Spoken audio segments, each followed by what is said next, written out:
Hello world, and we are back. My name's KYLE FISCHL, and this is going to be episode 83 of my poker vlog.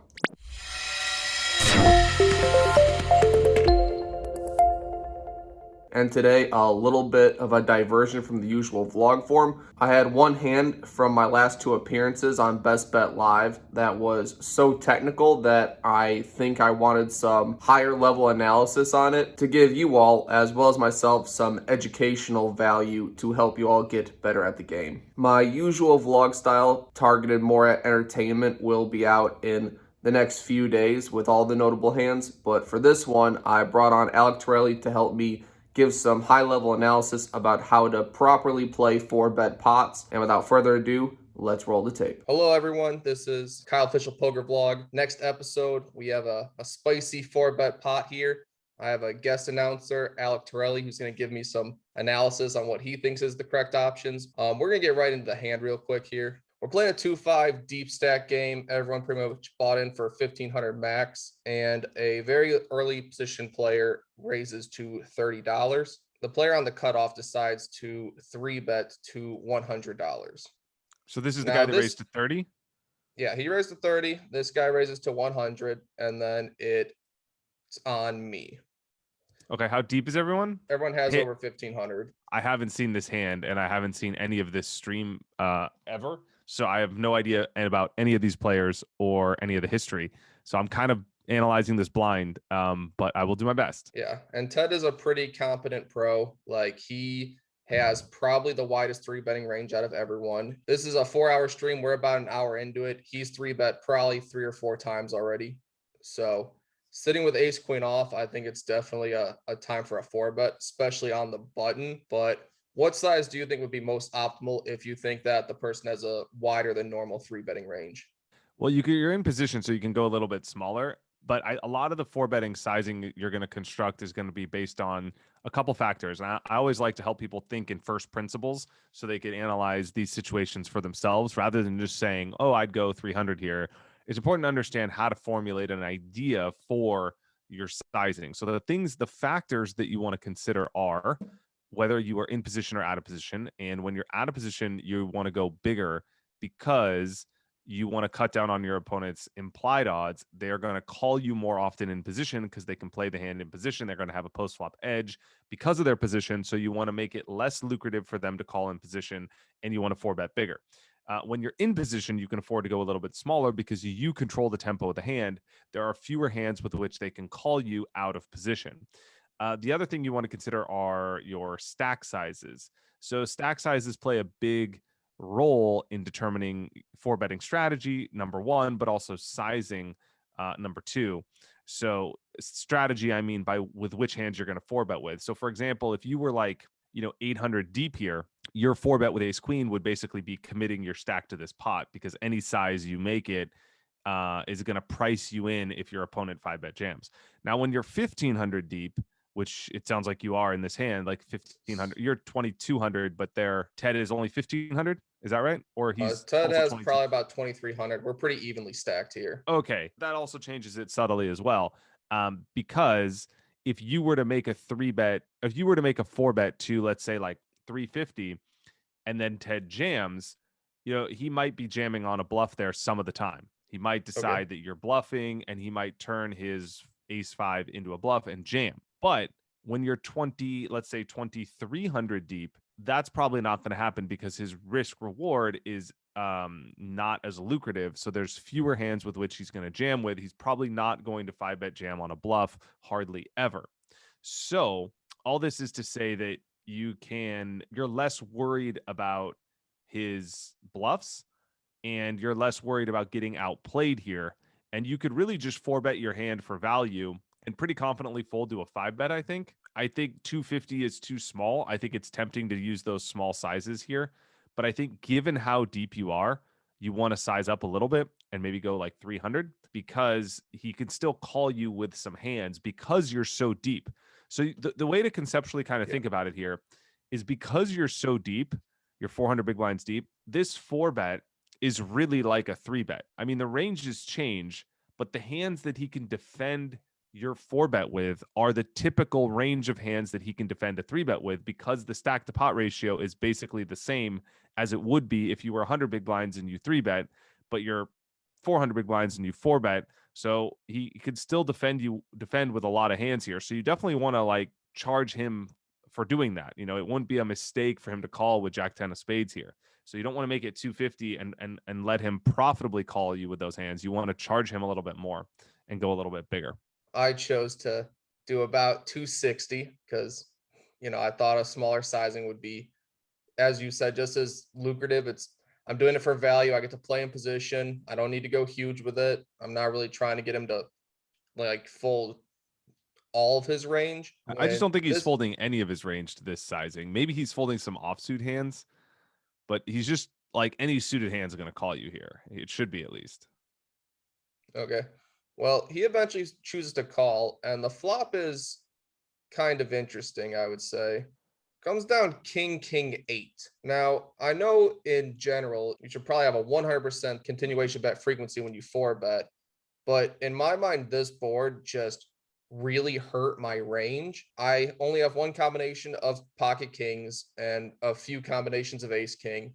It blocks all the stuff I'm repping, and then the times I have aces and the times I have queens, I'm not like super thrilled with this board. That was kind of my thought process on it.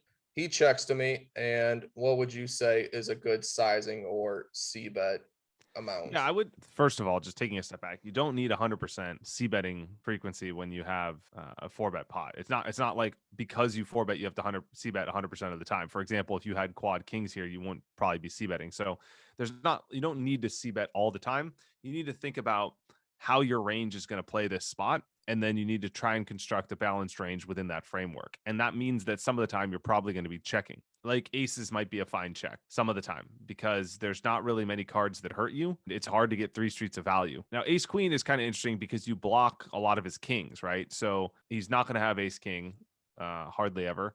And you block king queen suited, which means there's only one combination of king queen suited because you have the queen of diamonds. So the only combo is king queen of clubs.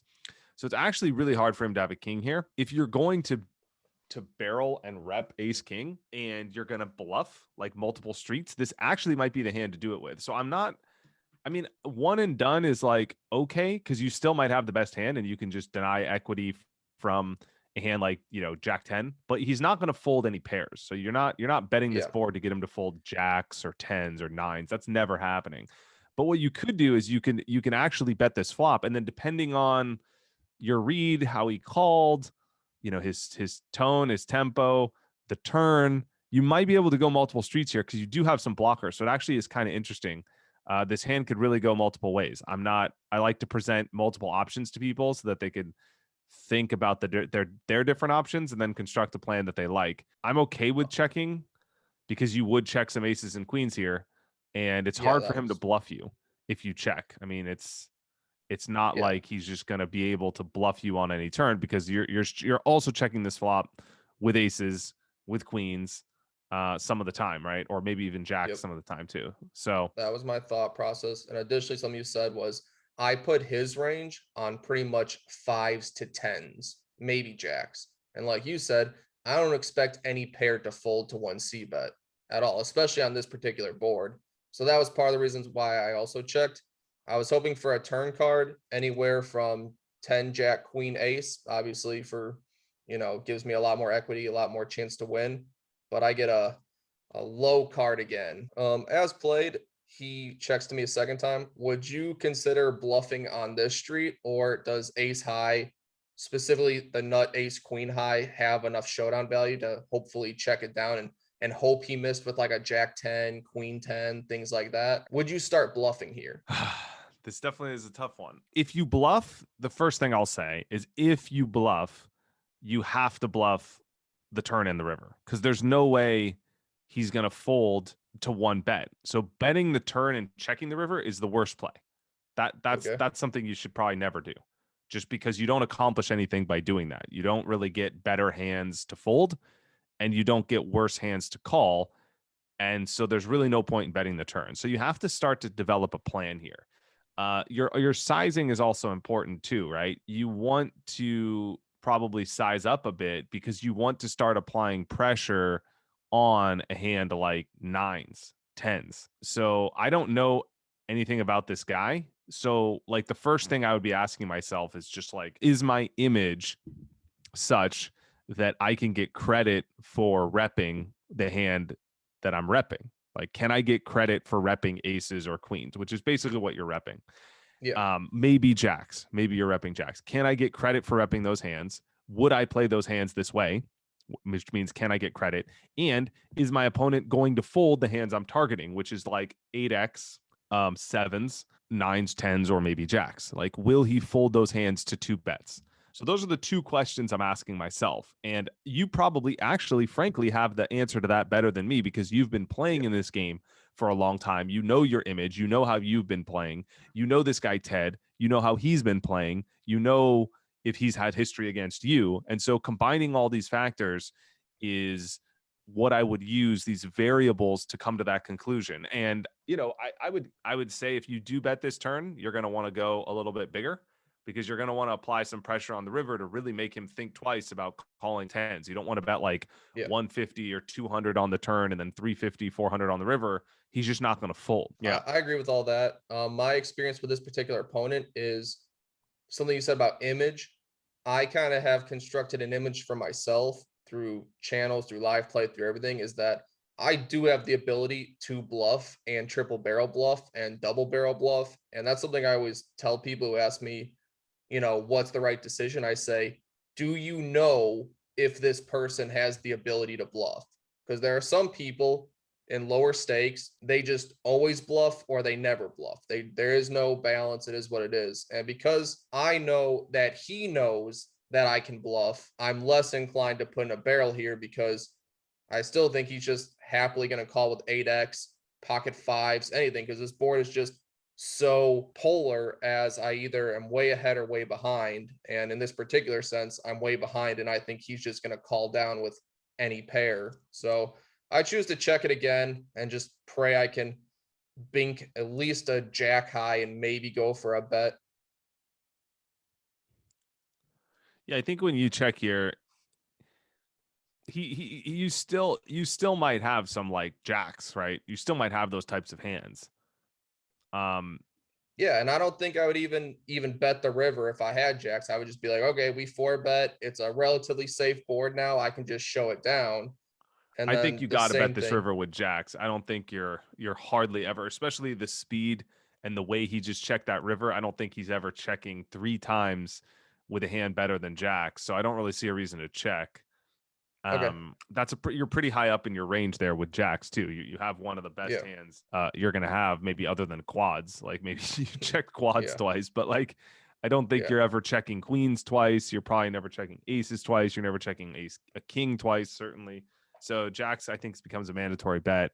You could definitely get value from tens or nines too. So, but yeah, at this point, you beat all of his like middle rundown hands Yeah. And that that's just gave why I up. thought I had no need to bluff here. I thought I played it medium, and he There's has something. the old 8-10. Yeah.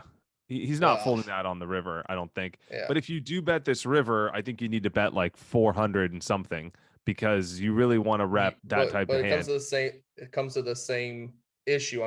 It's so polar. I have ace king quads or like ace queen of spades specifically, and just whiffed. I've had a lot of feedback on this particular hand, wondering why I didn't c bet, why I didn't bluff at any time, why I didn't go for 2 barrels. You could totally get him off of it, and Yeah, 2 that's barrels I why I think wanted makes sense. some good feedback from someone who's very accomplished like yourself. Thank you. Yeah, and I think going back to pre-flop, this gives a little bit of credence to why we should bet bigger. We should raise a little bit bigger because all these hands are going to call you, right? So these 10-8 of diamonds, it's definitely calling 260, but it's even calling 300. So you're not too small by going 300, maybe even 325 with a Okay. size here pre-flop, just because you are so deep. So the shallower you are, the smaller you can go. If you were $1,000 deep, yeah, going 260 is fine because you're putting in a quarter of your stack. Yeah. He can't call that liberally. But when you're 2K deep or more, we got to go bigger. And then I think going back to the flop, there is an opportunity to bet, with the idea that you're going to bet multiple streets, targeting hands like 8x, maybe sevens, of course, Yeah. 8x, and then nines, tens, and jacks, because you block all the kings. So that's definitely something to keep in mind. And then if you do bet the turn, planning on betting multiple streets, again, targeting that same range, repping aces and queens. All right. Well, thank you for all the feedback you gave me. I appreciate it. It'll be helpful in the future, my future endeavors. I also appreciate having access to Alecs Academy and Conscious Poker. So how about you explain a little bit about your 2 new products, your 2 new classes, and what people can look for if they're looking to get better at poker? Poker is without a doubt one of the most complex games in the world. Even the best of the best will admit that the more they learn, the more they realize they don't know. Players who decide to work on their game often make the mistake of focusing only on gameplay strategy. But to play like a pro, you have to think like a pro. And that goes way beyond the cards. There's only 5 or 6 people on the planet that understand how good your play was right there. It's not enough to become better at playing poker alone. To crush the game, you have to become a better poker player. Wow, how good does Alec play? That's a sick laydown. That is really sick. I'm very impressed with Alec. The hero fold there. Wow! No, Torelli's hand must be wrong. He must But not he's done it. Really? Yeah, it's a really good call. I'm Alec Torelli, and I've won millions playing tournaments and high-stakes cash games all over the world. And Alex really makes the fold. Wow, what a I've taken the best of what I've learned and condensed it into an intensive mastermind program to help you up your game, turning poker into a profitable side hustle or even a full-time business. No, my God, no way. Whoa! Oh my God! He called! Oh my God! Over the course of 8 weeks, we'll cover everything from strategy to the mental game, how to study, how to manage your bankroll, game selection, and much more. Head to alex.academy. Yeah, well, our belief is there's really 2 ways to improve at poker. You can be better at playing poker, which is the strategy, the game theory, the ranges, the equities, what we did on this show today. Or you could be a better poker player, which is the mindset, the bankroll management, the tilt control, the discipline, the focus routine, the lifestyle, the whole thing. So most people completely neglect the latter. They're only focused on being better at playing poker because it's more sexy. You know, it's like the artwork on the wall, right? It's what everyone wants to focus on, the check raising, the turn with a bluff type of thing. But really, when it comes to your bottom line, both of these things are going to make an impact, right? If you're a great at technically understanding the game of poker, but you can't implement because your mental game's off, or you're not managing your money correctly, or your study habits aren't good, or your discipline's not right, you're not going to win. You're not going to at least live up to your potential as a player. So what we built at Alecs Academy, what I built as a course, is really the ultimate poker business course to help people turn poker into a profitable side hustle and understand how to be better as a poker player. So we walk them through a bankroll management system, a business plan to help them succeed and reach their goals, and really reverse engineer to figure out what they want to accomplish out of poker and put a plan in place to do that. We talk about the mental game, the discipline, the lifestyle, the routine, the study habits, all of these things that really help increase your bottom line and make you a better poker player, a more well-rounded player, and really to think long-term and treat poker like a business so you can get what you want out of the game. And then in addition to that, of course, we need to help people be better at playing the game of poker. So we created our membership.